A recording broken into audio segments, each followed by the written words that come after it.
Hello beautiful people, welcome back to my channel wish universe. ఇవాళ breakfast ఏంటంటే oats dosa. ఎలా prepare చేసుకోవాలో ఇప్పుడు చూద్దాం. ఒక బౌల్లో 2 cups ఓట్స్, 1 cup వాటర్ వేసి ఒక 10 to 15 minutes నానబెట్టుకోవాలి. నానిపోయిన తర్వాత ఓట్స్ ఇలా కొంచెం ఉబ్బిపోతాయి. నెక్స్ట్ ఈ నానబెట్టుకున్న ఓట్స్ని ఒక మిక్సీలోకి తీసుకోవాలి.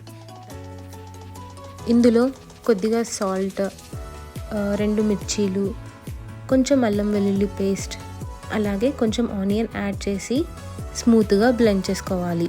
ఒకవేళ కన్సిస్టెన్సీ థిక్గా ఉంటే వాటర్ కూడా యాడ్ చేసుకోవచ్చు. అండ్ ఈ బ్యాటర్ని మనం వెంటనే యూస్ చేసుకోవచ్చు. సో నెక్స్ట్ పెనం తీసుకొని పెనం బాగా వేడెక్కిన తర్వాత దోశ వేసుకోవడమే. ఈ ఓట్స్ దోశని చిన్న ఫ్లేమ్లో బ్రౌన్ కలర్ వచ్చే వరకు కాల్చుకోవాలి. అప్పుడే దీనిలో ఉన్న పచ్చివాసన పోతుంది. మీరు దీన్ని ఆయిల్ కానీ గీతో మనం వేసుకోవచ్చు. నార్మల్గా మనం దోశ ప్రిపేర్ చేయాలి అంటే ఓవర్ నైట్ సోక్ చేసి చాలా ప్రాసెసే ఉంటుంది. అదే ఈ ఓట్స్ దోశ అనుకోండి, మీరు 10 to 15 minutesలో రెడీ చేసుకోవచ్చు. అండ్ దీన్ని మీరు చట్నీతో కానీ ఆర్ మీకు నచ్చిన పికిల్తో సర్వ్ చేసుకోవచ్చు.